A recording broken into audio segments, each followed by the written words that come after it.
안녕하세요. 둥지TV 신법사입니다. 2022년 11월을 기점으로 NOC 코드가 바뀌고 주정부 이민 프로그램 점수 배정 방식 등도 달라지면서 주정부 이민 프로그램도 전과는 조금 다른 모습을 갖게 되긴 했는데요.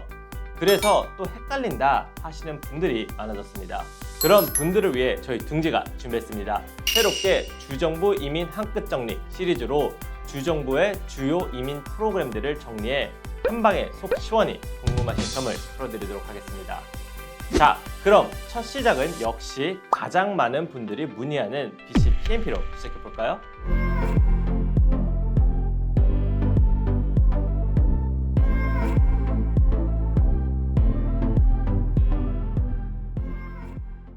캐나다 BC 주정부의 기술 이민 프로그램은 다음과 같이 7가지로 구분해 볼 수 있는데요. 이 7가지 경로를 중심으로 BC 주정부 이민이 이루어진다고 보시면 됩니다. 그렇다면 각 경로에 따른 이민 신청 조건은 어떤지 각 영역별로 살펴보도록 하겠습니다. 첫 번째, 스킬드 워커, 숙련직 이민. BC주에서 일반 이민 경로를 할 수 있는 방식으로 숙련직 이민, 즉 스킬드 워커가 꼽힙니다. 각 경제 분야에 필요 인력의 이민자를 받기 위함이라 보시면 되는데 해당 경로로 지원하려면 티어 0, 1, 2, 3에 해당되는 직업에서 근무한 경험과 잡오퍼가 필수입니다. 언어 성적은 티어 0와 1 같은 경우 필수가 아니지만 티어 2와 3에 해당된다면 CLB 4점 이상이 필수인데 물론 언어 성적이 높으면 이민 승인 확률이 높기 때문에 언어 성적은 대부분 필요로 한다고 보시면 됩니다.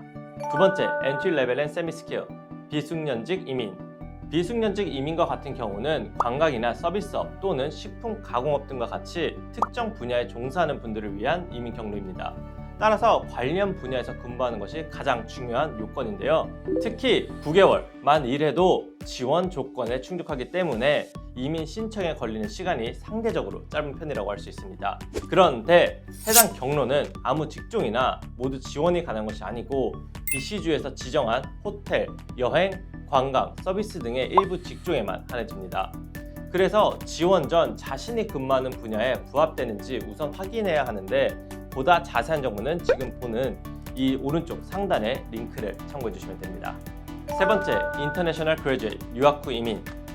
최근 3년 이내 캐나다의 대학교나 칼리지를 졸업하고 BC주 고용주로부터 잡오퍼를 받았다면 유학 후 이민, 인터내셔널 그래주에이트 경로로 BC 주정부 이민 신청이 가능합니다. 유학 후 이민이라는 특성답게 경력은 필요하지 않지만 직업군의 티어에 주의해야 하는데 대학을 졸업하자마자 관리자 레벨에 근무한다? 당연히 이상해 보이겠죠? 따라서 티어 0로는 지원할 수 없으며 티어 1부터 3까지만 해당이 됩니다. 네 번째, 인터내셔널 포스트그래주에이트, 석박사 이민. 만약 가방끈이 길다, 대학 졸업 후 석박사 마쳤다면 석박사 이민인 인터내셔널 포스트그래주에이트 경로를 이용할 수가 있는데요. 여기서 유학 후 이민과 큰 차이점이 있습니다. 대학원 소재지가 어디냐인데요. 유학 후 이민은 대학이 캐나다 내 어디였든 중시하지 않지만 석박사 이민은 BC주에 소재한 대학원 중 과학 또는 공학과를 졸업했는가 아니면 공립대학교에서 박사를 마쳤는가가 굉장히 중요합니다. 이에 부합되어야만 지원을 할 자격 조건이 주어집니다. 석박사 과정은 졸업과 동시에 경력, 잡오퍼, 영어 성적 등의 조건도 없이 영주권 신청이 가능합니다. 또한 과학과 공학 분야인 경우 석사 과정만 마쳐도 지원을 할 수 있지만 다른 모든 분야는 공립대학에서 박사 과정까지 마쳐야 가능하다는 특징이 있습니다. 다섯 번째, 헬스 어థ리티, 의료 이민. 최근 BC주는 물론 캐나다는 의료 종사자들의 1순위 무척이나 필요한 상황인데요. 따라서 관련 업무에 종사하는 분들을 위한 여러 이민 프로그램들을 만들어 운영 중입니다. 헬스 어థ리티, 의료 이민도 이에 해당되는데요. BC주 보건당국에 일하는 사람, 의사, 전문 간호사, 조산사 등이 해당 경로를 통해 BC 주정부 이민을 신청할 수 있습니다. 여섯 번째, BC PMP 테크, 기술 이민. 기술 이민은 BC 테크 같은 경우 별도 선발 방식이라고 할 수 있는데요.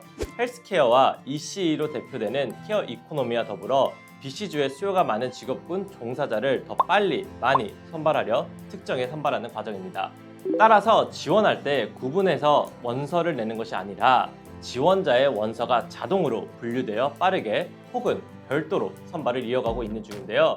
당연히 이 조건에 해당된다면 일반 지원보다 훨씬 유리한 위치에 놓이게 됩니다. 또한 BC주가 지정한 분야는 취업도 유리하고 연봉도 높기 때문에 이민은 물론 이민 후 정착까지 상대적으로 수월하게 이루어지는 편이라고 할 수 있습니다. 7번째, 케어 이코노미, 헬스케어, ECE. 마지막으로 현재 가장 곽강받고 있는 이민을 손꼽자면 당연히 헬스케어와 유아교사 이민, 즉 케어 이코노미를 들 수 있습니다.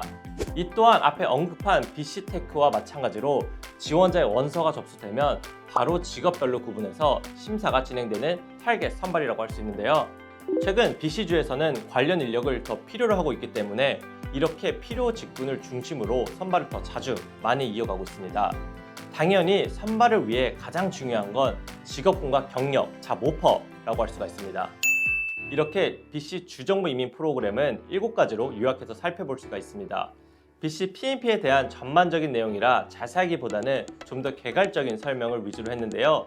각 항목마다 또 고용주 조건을 비롯해 이민 승인을 위한 요령이나 준비사항 등은 또 앞으로의 영상을 통해 자세히 다뤄보도록 하겠습니다. 더불어 캐나다 이민국이 발표한 2023-2025 이민 수준 계획을 보면 이제는 익스프레스 엔트리보다 더 많은 인원을 주정부 이민, PNP로 받아들일 예정인데요.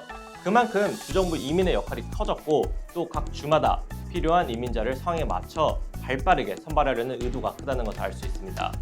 따라서 자신에게 적합한 지역, 상황, 조건 등을 고려해 딱 맞는 이민 프로그램을 신청하는 것이 영주권 승인을 위한 지름길이라고 할 수가 있습니다. 자, 저희가 준비한 주정부 이민 한 끗 정리 BC PNP 시간은 여기까지입니다. 이번 영상 도움이 되셨다면 구독, 좋아요, 알람 설정 꼭 부탁드립니다. 지금까지 캐나다 이민은 둥지 이민, 둥지TV 신법사였습니다. 감사합니다.